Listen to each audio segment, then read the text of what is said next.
je harampora niyumvira ngo mbega hamwe Yesu agarutse gutwara ishengero hama ugasanga urasigaye je haramvuga mbega nk'uwo nsigaye yo ico kintu haraho ndacyumvira nkumva nubwo baburanyisha ugasanga kuko murazi ko ngo muzoba muryamanye n'umugabo avyuka kubure canke umugore avyuka buri umugabo yagiye wari kuronsa umwana agende wo mubure ngo muzoba muri mu muduga mugenda umushoferi agenda mu accident imodoka ubonera hagaze umuntu yagiye iyumvire ico gihe kigushitseko ntugende wumva wumererwa gute?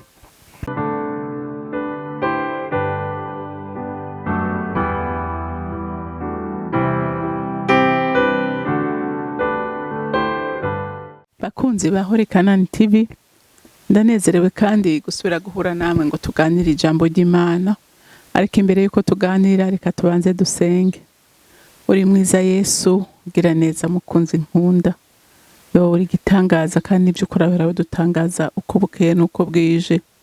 Watubereye inzira tuganisha ku Mana, watubereye ikiraro kidushikana ku Mana, watubereye inkoni twishimikiza, watubereye byose nyaguhoraho. None imitima yacu irakunenahaza kandi iragukunda. Uri gitangaza kandi ibyo ukora bihora bidutangaza ku munsi. Mwami wanje Mana yanje, wakira amashimwe yacu kuko nta kindi kintu dufise twoguha, ariko kimwe ndazi neza ko bibera mu mashimwe y'abana bawe. Rero imitima yacu irakunezererewe kandi iradukunda, kuko wadukunze tudakunditse, utugirira neza turi babi. None uyu munsi turi abana b'Imana kubwo urukundo rwawe n'amaraso yawe wamenye. Ushimwe kandi wubahwe mu izina ryawe ryera Yesu Kristo, senze nizeye kuvyumvise. Amen, amen. Rero ijambo Imana yampaye kuganira namwe uyu munsi riravuga ngo ntushobora kumenya inzira ija mw'Ijuru atari Yesu akujyanye. Haleluya. Ntuwomenya inzira ucamwo kuko Yesu niwe nzira, Yesu niwe atwereka aho dukwiye guca. Haleluya. Murumva ko amajambo tumaze iminsi tuganira ari amajambo wumva umenga arasa ameze kumwe, ariko no kugira ngo vy'ukuri ubone kandi umenye urukundo rw'Imana, umenye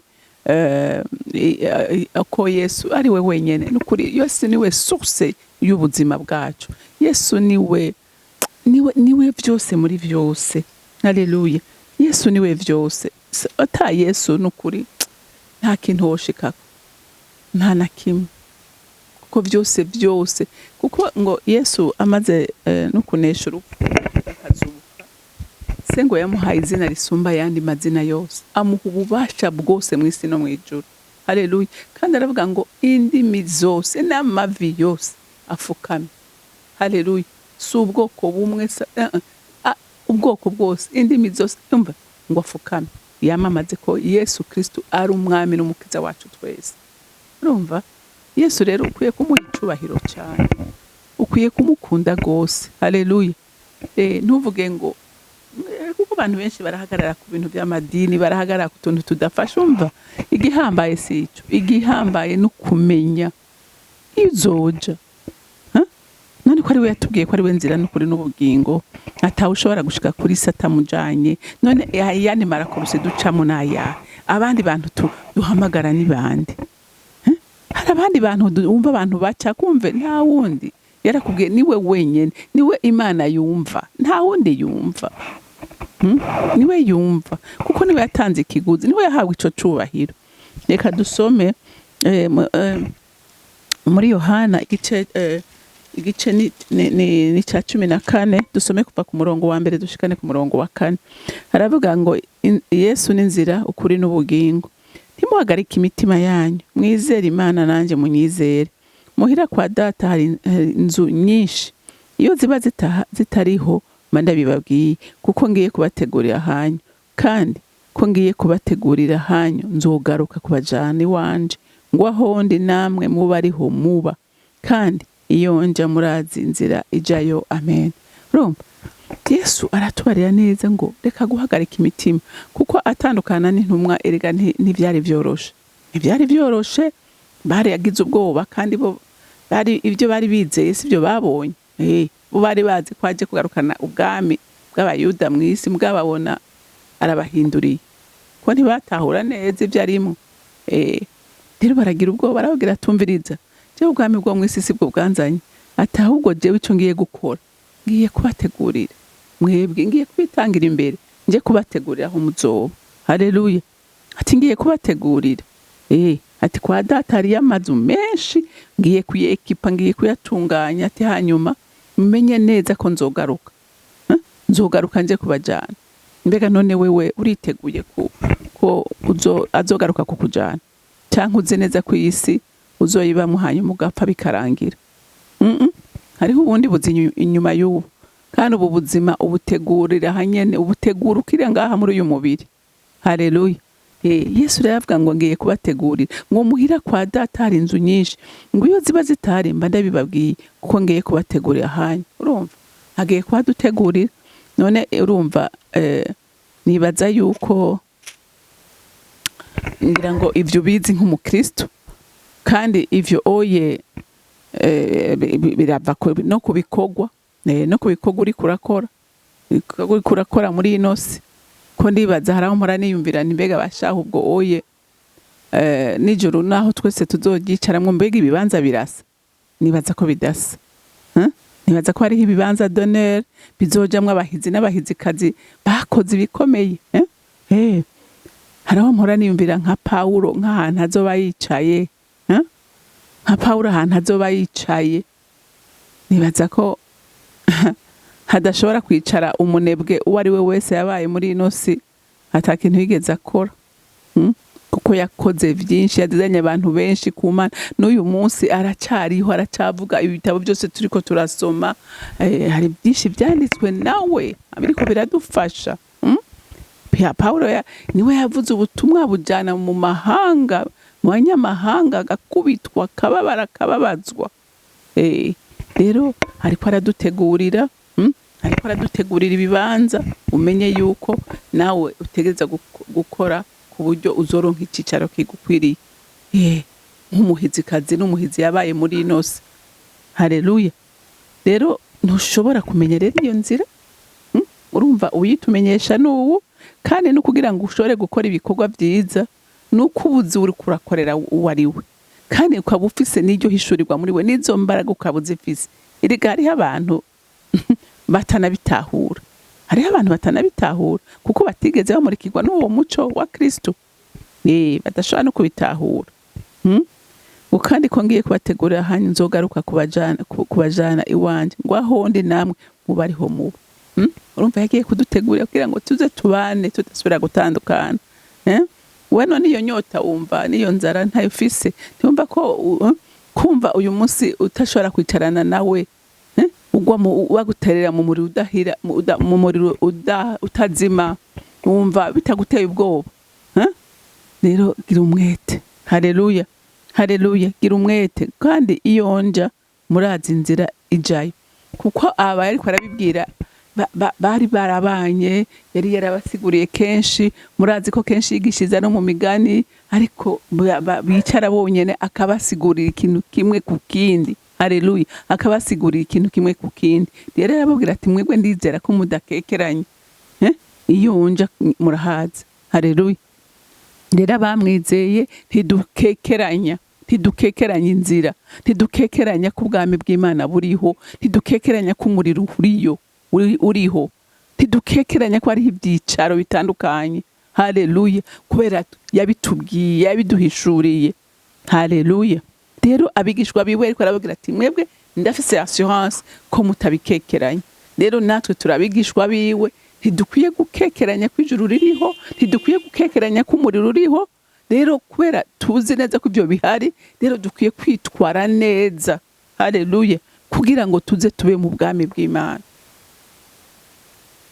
Je harampora niyumvira ngo mbega hamwe Yesu agarutse gutwara ishengero, hama ugasanga urasigaye.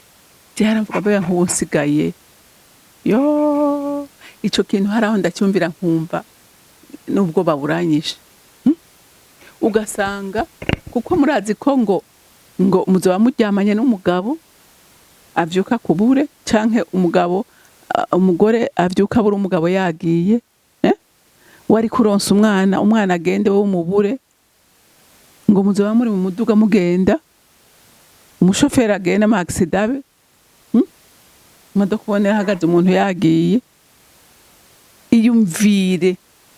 Iyumvire ico gihe kigushitseko, ntugende wumva wumererwa gute?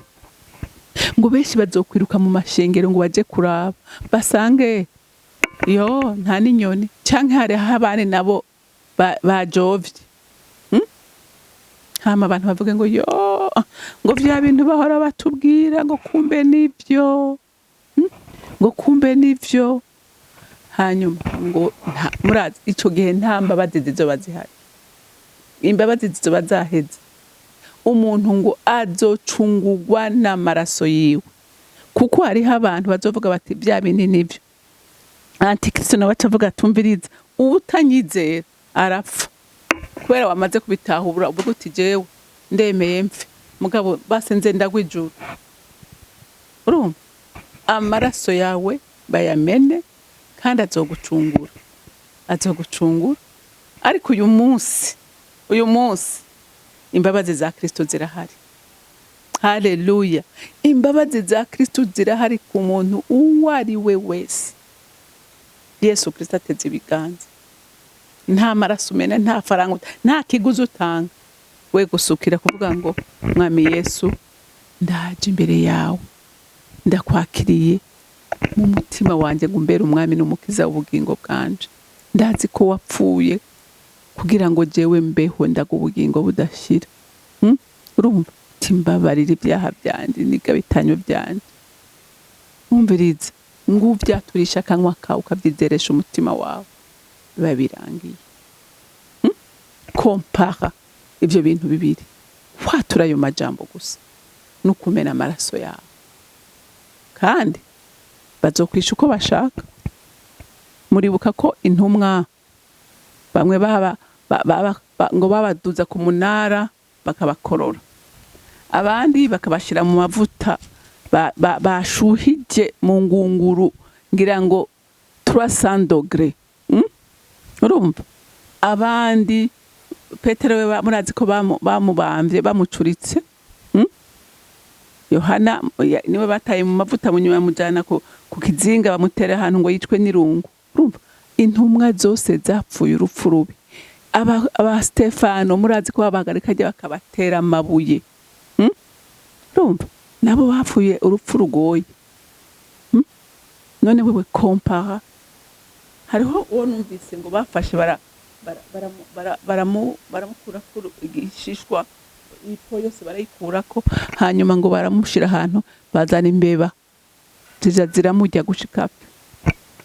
Urupfu bica rero. Ariko uyu munsi amaraso ya Kristo aracyababarira abantu. Munsi y'umusaraba imbabazi zirahari. Rero urashobora kuhamagara bagufasha ukamwizera, kugira ngo amaraso yawe abe epargne, kuko hari hayamenekeye twese. Amaraso yawe ntameneke kugira ngo agucungure. Rero ndumva nogeza ngaha. Imana yo mw'Ijuru ibampera umugisha. Mwami Yesu turagushimiye cyane cyane kubw'amaraso yawe wamenye kugira ngo aturokore twese nitugwe mu mahonero, ariko tuze turagwa ijuru. Kandi ndagushimira kuri kuradutegurira ibibanza, uri kuri twitegurira ibyicaro mw'Ijuru. Uhimbazwe mukunzi mwiza. Ese coma abantu bose bakifuza kuzobana nawe mw'Ijuru, batarinze kumena amaraso yabo cankwe batarazwe ubwami bw'umwiza, ariko barakaragwa ubwami bw'Ijuru. Mwami Yesu ndagushimiye kandi ndakuninahaje. Icubahiro cose n'amashimwe yose aba yawe. Nkaba ndabisenze ndabyizeye ko byumvise mu izina rya Kristo Yesu. Mugira umunsi mwiza, mwaraheza.